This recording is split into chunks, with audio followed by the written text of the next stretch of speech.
बिस्मिल्लाहिर्रहमानिर्रहीम। नाज़रीन, मैं तवक्कुल हुसैन हूँ और आप मेरा यूट्यूब चैनल देख रहे हैं। आज के इस प्रोग्राम में आपके साथ अफ़गानिस्तान की मौजूदा और जदीद और लेटेस्ट सूरत हाल के ऊपर बात करूँगा।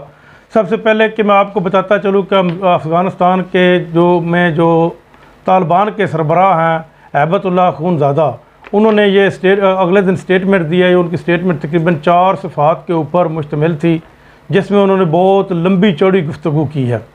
सबसे पहले तो उन्होंने तमाम मुसलमानों को, ख़ास तौर पर अफ़गानियों को ईद उल अज़हा के ऊपर ईद उल अज़हा की मुबारक दी और ईद उल अज़हा के ऊपर कुर्बानियों का भी कहा कि उन्होंने जानवर भी कुर्बान किए और ख़ुद अपनी कुर्बानियाँ भी बेतहाशा देकर अफ़गानिस्तान को इस काबिल कर दिया है कि आज तालिबान तकरीबन फ़तह के करीब पहुँच चुके हैं। वो उनका कहना था कि तकरीबन अमेरिकन फोर्सेस और उनके तादी जहाँ से जा रहे हैं और कुछ अरसे बाद या कुछ दिनों के बाद मुमकिन है कि अफ़गान तालिबान जो है वो पूरे अफ़गानिस्तान के ऊपर कब्ज़ा कर लें। और इसके अलावा उन्होंने कहा कि उन्होंने 3 कुरानी सूरतों का भी हवाला दिया, जिनमें एक सूरत फातिहा है, एक सूरत इनाम है और एक सूरत कौसर है, जिसका उन्होंने हवाला दिया है कि फ़तह इंशाअल्लाह मुसलमानों की होगी और फ़तह अनकरीब है। और इसके अलावा उन्होंने कहा है कि जो भी गैर मुल्की या जो भी कॉन्ट्रैक्टर यहाँ पर काम करते हैं अफ़गानिस्तान में, वो मुकम्मल अफ़गान तालिबान हुकूमत में सिक्योर होंगे अगर वो यहाँ काम करते रहें।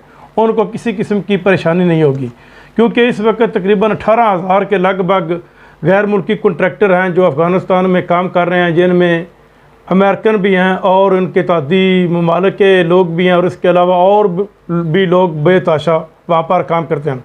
वो तकरीबन छोड़ कर जा रहे हैं। अगर वो छोड़कर चले जाते हैं तो इससे अफ़गान फोर्सेस को ही नहीं बल्कि अफ़गान तालिबान को भी बहुत ज़्यादा नुकसान होगा, क्योंकि कल को उन्होंने भी तो हुकूमत चलानी है ना। उनको हुकूमत चलाने के लिए ये बहुत बड़ा उनके लिए ये खला पैदा हो जाएगा, क्योंकि इस वक्त जो अफ़गान फोर्सेस है, जिनको अफ़गान गवर्नमेंट कहते हैं आप, उन्होंने अपनी तकरीबन सारी ताकत जो है वो काबुल में जमा करनी शुरू कर दी है और उनके पास जो मेन ताकत है वो एयर फोर्स की है। लेकिन एयर फोर्स को चलाने के लिए भी एक्सपर्ट चाहिए, पायलट चाहिए, और पायलट के अलावा पायलट से भी जो ज़्यादा सबसे ज़रूरी आइटम है वो है जो जहाज़ों को ठीक करते हैं लोग, मतलब मेंटेनेंस का जो काम करते हैं वो सबसे ज़्यादा चाहिए ज़रूरत।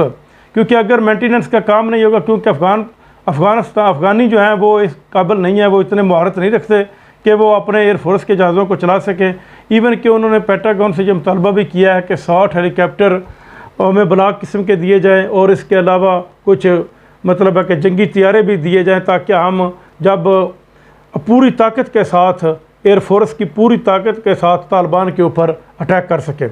लेकिन वो तो अभी बात उनकी पेंडिंग है, शायद उनको मिलते हैं या नहीं मिलते। अगर मिल भी जाते हैं, अगर इनको ठीक करने वाला नहीं है, कॉन्ट्रैक्टर नहीं, अपना मेंटेनेंस करने वाले लोग नहीं हैं, तो वो उन जहाज़ों का क्या करेंगे, यानी कि कितनी की देर तक वो चल सकेंगे। इसके अलावा हैबतुल्लाह अख़ूनज़ादा ने कहा है कि अगर गैर मुल्की सफ़ीर, गैर मुल्की सहाफ़ी, गैर मुल्की कॉन्ट्रैक्टर, गैर मुल्की इंजीनियर, डॉक्टर वो बिला तफरीक यहाँ पर रहें, उनको किसी किस्म की कोई शिकायत तालिबान हुकूमत के साथ नहीं होगी। और इसके अलावा उन्होंने ये भी ऐलान किया है कि अगर अफ़गान फोर्सेस के अंदर जो मौजूद हैं, जो लोग अफ़गानियों के लिए, अफ़गान फोर्सेस के लिए फ़ौज में काम करते रहे हैं, वो अगर तालिबान में शामिल हो जाते हैं तो उनको भी किसी किस्म की कोई परेशानी और टेंशन का नहीं है, उनकी बल्कि इज़्ज़त भी की जाएगी। उनको तमाम हकूक़ वो दिए जाएंगे जो वो पहले उनको मिलते थे। और इसके अलावा उन्होंने एक उनको लालच भी दिया, अगर कि वो तालिबान हुकूमत में अफ़गान फोर्सेस के सिपाही शामिल हो जाते हैं तो इससे उनकी दुनिया भी कामयाब हो जाएगी और आखिरत भी कामयाब हो जाएगी। ये उनकी मतलब है कि एक मुकम्मल स्टेटमेंट थी।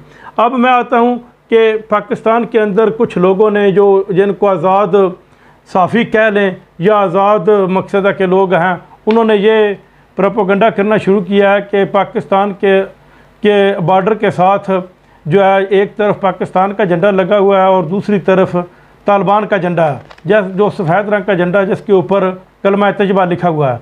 ये क्यों लगा हुआ है? उनसे बाद में ये पूछे कि वो अफ़गानिस्तान की सरज़मीन है, वो वहाँ पर को जो मर्ज़ी चाहे कर सकते हैं। वो अब हम अपनी ज़मीन पर जिस तरह का मर्ज़ी झंडा लगा सकते हैं। हम अपनी ज़मीन पर पाकिस्तान का झंडा लगा सकते हैं, अपनी फ़ौज का झंडा लगा सकते हैं, अपनी पुलिस का झंडा लगा सकते हैं, जो मर्ज़ी हमारा, चाहे हम अपना अमन का झंडा लगा सकते हैं।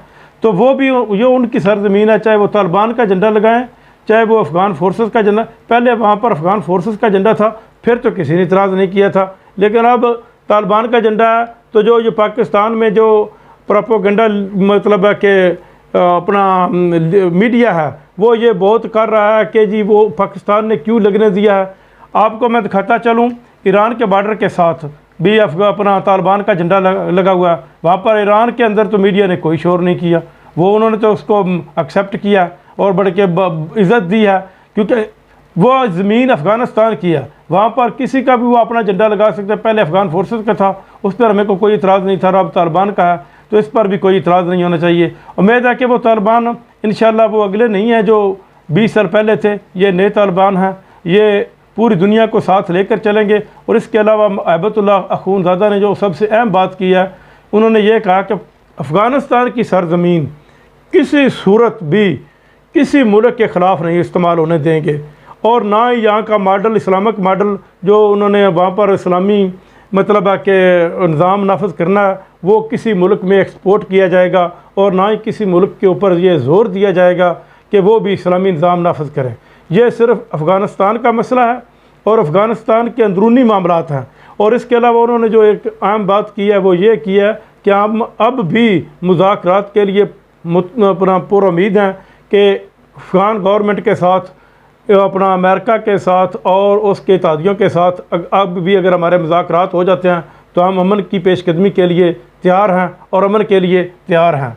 और हम इंशाअल्लाह अफ़गानिस्तान में अमन चाहते हैं, हम खून नहीं चाहते। अब तक के लिए इतना ही, मिलते हैं इंशाअल्लाह अगले प्रोग्राम में, तब तक के लिए इजाज़त, अल्लाह हाफ़िज़।